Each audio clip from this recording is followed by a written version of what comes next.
Welcome back to Movie Night's Recap. Today I'm going to explain the movie, The Immaculate Room, released in 2022. The mysterious Dr. Voyan has developed a new experiment, where he rewards couples with $5 million, if they stay inside an immaculate room for 50 days. If one of them leaves, the prize drops to $1 million. There is no contact with the outside world and no entertainment, only each other's company. However, they can get treats by paying for them with part of the prize money. Today's couple is Mike and Kate, who think it will be easy money. Mike thinks they've been very lucky to find this place, and Kate sees it as the second chance they deserve. However, she also points out that maybe they should split the money to make things easier. Her plan is to invest the money, which Mike thinks is incredibly boring. He sees his future as partying and having a good time without having to think about money ever again. After hearing the AI voice remind them of the rules, they explore the area and notice they weren't joking when they called it immaculate. Everything is white, and the only objects there are a bed and a bench. There's also a simple bathroom, which rules say they can enter one at a time, a red button they can use if they want to leave, a touch screen where they can request treats, and a big clock above the exit door that counts down the time they have left in the experiment. Their meals are designed to cover their daily nutritional requirements and are just flavorless white shakes that comes in a white carton.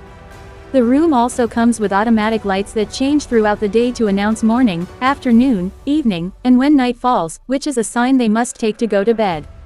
The touch screen allows them to set up an alarm clock, and while Mike plans to treat this as a vacation and sleep late, Kate sets up an early alarm so she can have some sense of routine.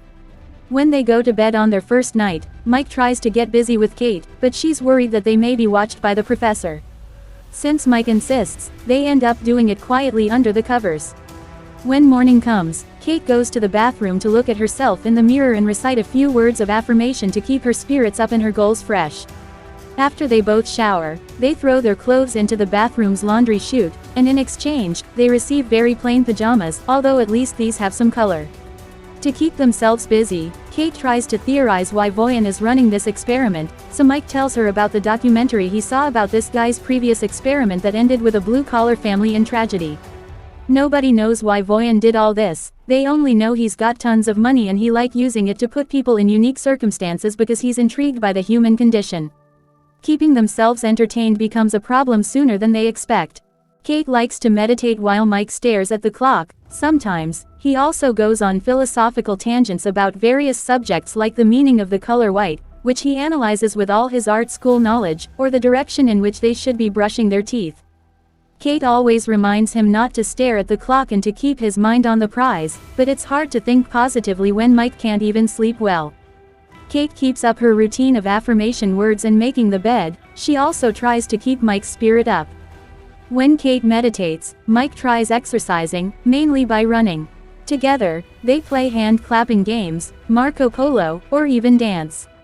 Whenever they take off their dirty pajamas, they're given another pair that looks exactly the same.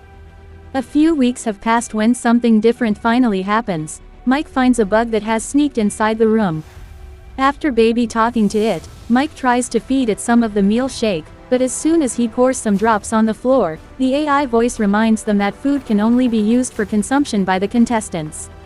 Worried about the bug not surviving in here, Mike requests some way of letting the little guy out, promising he doesn't want to leave. Kate explains to him that the speaker through which the AI voice comes out doesn't seem to be two-way. She's already tried, making Mike decides he's going to push the button to open the door. This starts an argument, because Kate is sure pushing the button will make them lose, even if Mike doesn't actually leave and only puts his hand out for a stupid bug.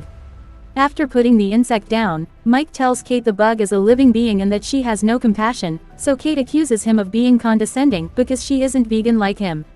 As the argument gets louder, Kate finally confesses. She thinks Mike is only vegan because he wants to piss off his well-off dad, who gave Mike everything he needed, therefore he never suffered and now he wants to have artsy street art cred.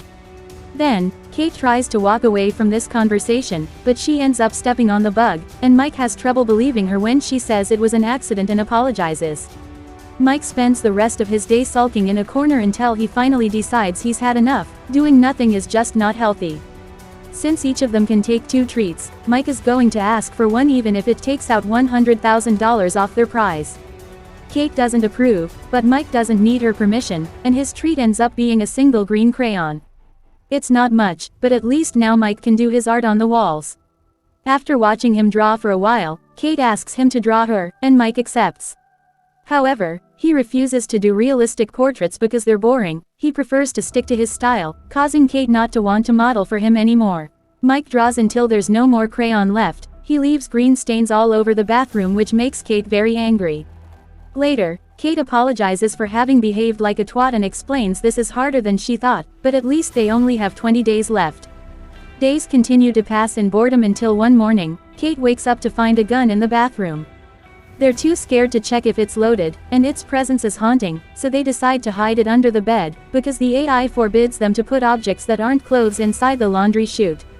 Sometime later, the couple is finally rewarded with Connect Time, which will play for them messages sent by their loved ones. Mike gets a message from his sister, who tells him how she and their parents are doing, but she also thinks Mike isn't dating Kate anymore.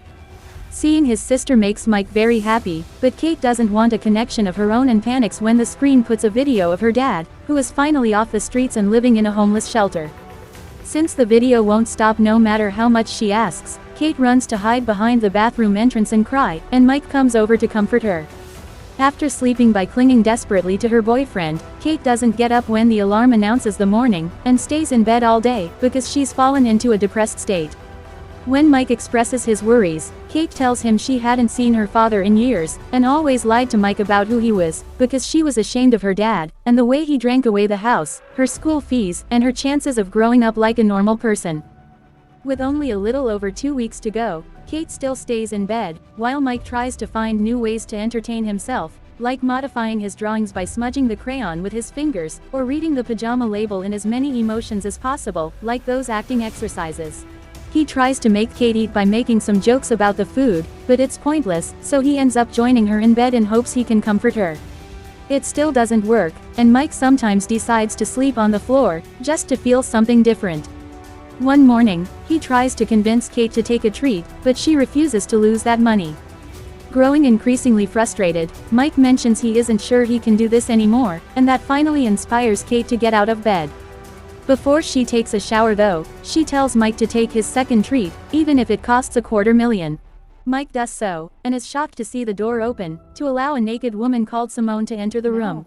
She doesn't know anything about the project, she's just an actress getting paid for a gig that required signing lots of NDAs, and while she was booked for a month, her agent said she's probably staying for 24 hours.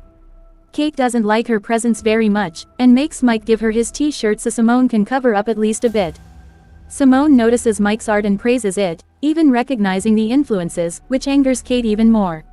When night falls, Mike offers to sleep on the floor while the girls take the bed, and Simone offers to stay awake while they sleep.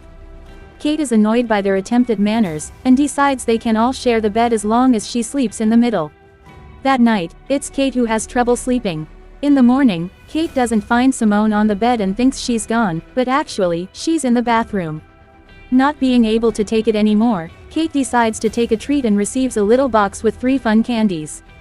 Kate immediately takes one and offers one to Simone, but Mike only accepts one after lots of hesitation. The 3 of them begin dancing and flailing around the room, they also share a few group kisses. However, after a while, Mike begins going through a bad trip, seeing blood everywhere, and dreaming he is underwater while seeing his younger brother fall with him. The women bring Mike back to reality, but he's still panicking and asking to leave while mentioning something about Sean and drowning. Kate has to drag him back to bed and comfort him until he's asleep. Afterward, Simone asks what Mike had been talking about, and Kate tells her Mike's little brother Sean drowned in the family pool while Mike was supposed to babysit him, which makes him feel guilty still to this day. Mike had been high when it happened, which adds to the injury and explains why he had been hesitant to accept the candy here. Simone also asks how they met, and Kate remembers fondly how on a rainy day, she had no umbrella and Mike came to her, offering to catch all the raindrops so she wouldn't get wet. When Mike finally wakes up, Simone shares that she lost her mother when she was a kid, and the 2 of them bond over grief and lost loved ones. Simone takes Mike's hand to comfort him, and when Kate sees them, she freaks out, thinking Simone wants to steal her boyfriend. Simone calls her attitude out, pointing out that Kate lashes out because she's actually an insecure person, which starts an argument. Mike yells at them to stop before walking away, thus Kate tries to apologize, admitting it was probably nothing that she saw, yet Simone fans the flames by saying maybe it wasn't. The following morning, Mike isn't feeling well, but Kate is concentrated on other things. Simone is finally gone, but there's also a message from her on the wall in green crayon thanking Mike for a wild night. Kate freaks out, not listening to Mike when he explains he didn't do anything, and this is like the gun, something the room is doing to mess with them. In her anger, Kate pushes Mike to the floor, making him hurt his head and bleed. Mike steps away from her, reminding her that he's never cheated on her. Even when she moved to New York, he also stopped seeing his so-called rich friends not to make her uncomfortable, and didn't finish college to stay at home with her when she was depressed, yet all he gets in return is jealousy. Crying, Kate continues to apologize, but their conversation is interrupted when Mike begins feeling dizzy from the wound. He truly thinks he needs a doctor, but Kate brings him some of the meal shake so he can put some sugar in his system. She covers his wound with a towel, reminding Mike that the contract said they don't have allowance for medical intervention. Mike can't believe what he's hearing, and he starts wondering if Kate really cares. His wound turns out to be small and it eventually stops bleeding, but he is scared of how far she would have gone if it had been worse. Perhaps she would have let him bleed for money. Hating what this place has done to them, and realizing money isn't going to fix how broken they actually are, Mike decides to leave, inviting Kate to do the same. Kate refuses though, pointing out it's easy for him to talk like this because he's always had money, and she even retrieves the gun to threaten him into staying. However, Mike ignores her and presses the button, finally leaving the room only a few days before victory. After lots of laying around and freaking out in the shower, Kate sees the raindrop drawing on the wall, inspiring her to approach the button too, and consider her options with only 2 days left. Many months later, a now single Mike is going for a run when he sees Kate coming out of a building. They haven't seen each other since the room and decide to go for a walk to chat and catch up, but when Mike asks Kate if she left the room or won, she dodges the question. At least though, she offers an apology for what happened. As they walk away, the building is revealed to be the homeless shelter, which has a plaque saying an anonymous donation allowed them to build the new kitchen. Meanwhile, in the Immaculate Room, a new couple arrives to take the challenge. That was all from the video. I hope you enjoyed it. Subscribe for more content like this and hit the like button to help us out. Also, leave a comment if you want us to recap your favorite movie. Thanks for watching, and until next time, take care.